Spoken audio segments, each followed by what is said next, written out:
What's up guys, and welcome back to the channel. This workout was recorded on Tuesday and I was supposed to do the video on Tuesday night. I forgot. Wednesday, which was yesterday, had a super long day.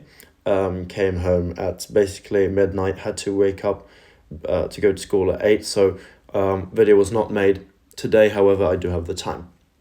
So quite a good workout, I must say. My leg strength is really good when it comes to the squatting. I've looked at the depth. I was thinking about these past, few weeks, the fact that my squat hasn't lost any strength despite cutting. How is this possible? I looked at the footage. I thought, you know what, I'm probably just not going deep enough. And I see here, I'm basically hitting parallel on every rep, I believe. I should go a bit deeper, and that will be the goal. I'm going to maintain this weight, maintain these reps, because I am cutting. I'm not here to gain strength. I'm here to maintain the strength I have, because I'm going to do quite a serious cut. 5 kilos from 84 down to 79. I'm going to end up at around 10% body fat or so, very lean, and maintaining full strength will be extremely difficult. So these first few weeks, I'm not going to be, if I can get the 10 reps on the squat, for example, I'm not going to go for the 11th rep here. I'm just going to go for better and better technique, and I'm going to use that excess energy on the bench press, for example, which is more problematic. So I'm not going to be going to failure unless I'm not as strong as I was, or unless it's a very small accessory exercise like the neck training or the hip training. In the case of my hip training, I need to get a lot stronger at hip abduction, so that I can kick better. So that's going to be pushed all the way throughout the whole cut. In addition, the hanging leg raises, because I'm weak in my core, my abdominals are weak, and I'm weak in my hip flexors. So I'm working on that. But the biggest exercise, the most important exercise that I gain strength on out of all of these, in my opinion, it's not even the bench press, it's the hip abduction, because I'm way too weak there, and it's really hindering my progress in my sport, and it's hindering my knee stability, which is making my knees get injured, so that I was out of training for a month. I'm going to start training Taekwondo again here on Friday. Hopefully the knees, and especially one knee, feels good. If it's going to be a big recurring problem, I can't do that sport, because if I can only train once a week, let's say, without having a lot of pain, I'm not getting to the highest level there, and that means I'm going to focus on other things. But I will give it another try here shortly. As you can see, the bench press there, unlike the squats, bench press is not going particularly well. I would say same with chin-ups. These weren't super cooked, but was slightly worse than I expected. This is a more difficult bar than I use at home. It's both thicker and a bit more slippery, which means, you lose a slight bit of strength, but I probably wouldn't say that that's more than one rep. Also, I have shoes on, which adds a slight bit of weight, but that wouldn't even make a reps difference, I believe. So, maybe I would have gotten 17 reps if I were at home. I don't think that this is good enough. I want to be above 20 reps. I don't want to hit 20, I want to be above 20. So the chin-ups will be pushed, and it isn't super conducive to my Taekwondo goals, but I know that if I get just a little bit stronger on these, I'll be able to one-arm chin-up at 79 kilos. So that will be the goal, get that one-arm chin-up.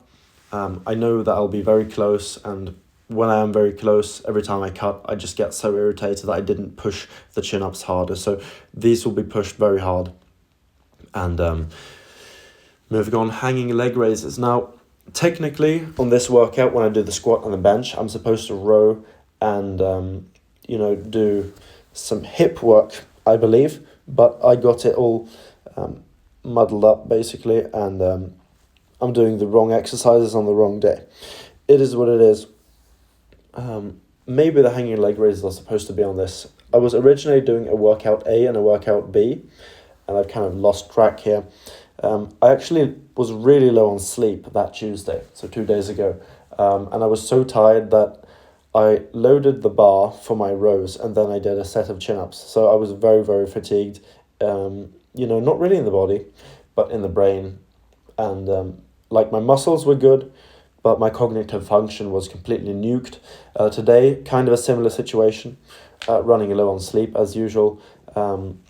Although the night from Tuesday to Wednesday, so the night after this workout, I did get almost 10 hours of sleep because I really prioritized it.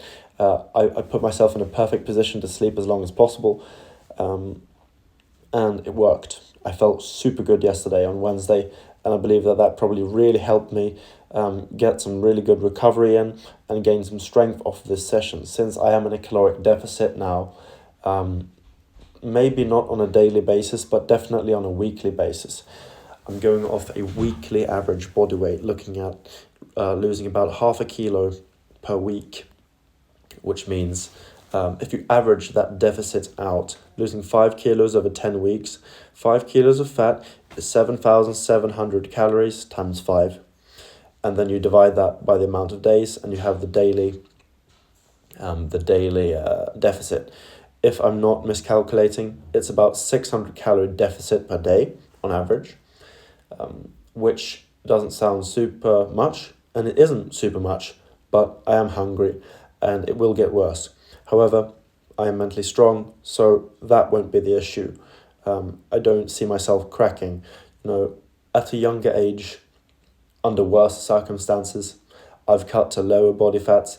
Now, this will be my most extreme cut I've ever done by a small margin, but I'm also the oldest I've ever been, and I don't expect at this point in my life that level of weakness, that giving up is. The only thing that will stop my cut is if I decide that Taekwondo isn't for me anymore and I decide to give up that sport, then I will stop the cut, because I'm cutting specifically for being able to compete in the future, getting down to a body weight which is much closer to where I want to be if I am to compete. And the main thing right now that is keeping me on the fence is, how is my body going to hold up? Which you don't really know until you try. I have tried once here, got a little injured, took a month off basically. I'm going to get back into it again, a bit more carefully than last time. So the two factors are, is my body going to be able to take the punishment, and can I manage the rest of my lifestyle? Can I manage my time and my energy well enough to manage to get to an elite level in Taekwondo while also going to university and doing a lot of other things on the side? So that is going to be a big challenge, and I'm going to go for it once more. I'm not guaranteed to make it, but I'm never guaranteed to make any of my goals, and my goals are always set high, because I can't set low goals. For me, it just doesn't motivate me that much. If I were to say, my goal is to get back into the sport and to, spar with some new guys, and, my goal is to learn a new kick, that's a bit boring. Not good enough for me. I want to set that goal to become the national champion. That's the goal. If you're going to set any goal, just set the highest goal that you still think you probably can achieve. Now, at that level, even I am slightly unsure of how possible it is. I know I've been right up there before at a younger age. If my body holds up, I should be able to get to that same level, about top 4, top 5 in the country. However, there's always, that one guy who is completely locked in a weight class and who is the reigning champion. And I might have to fight that person, whoever it is, when that time comes. But at this point, I'm just going to make sure that I'm doing everything right, not looking too much to the future. I think that that's also been a problem with me in the past, is I've had these very high goals and I've been very focused on the future outcome, and I haven't been focused on input. I haven't been focused on, what am I doing to deserve that outcome? So that is what I'm going to be focusing on this time around, hopefully. With that, I will see you guys in a few days when I go for my 5K run. It looks like I'm not going home this weekend, so I might have to do the 5K run here in by my university, but that doesn't matter. I'm still going to get the work in. Obviously, I like running on the home course because I've ran it probably well over 100 times and have a very good reference point of what's a good and what's a bad time there. But I should be able to run under 21 minutes if I do run here on that 5K. So looking forward to that on Saturday, and I'll see you guys in a few days. Goodbye.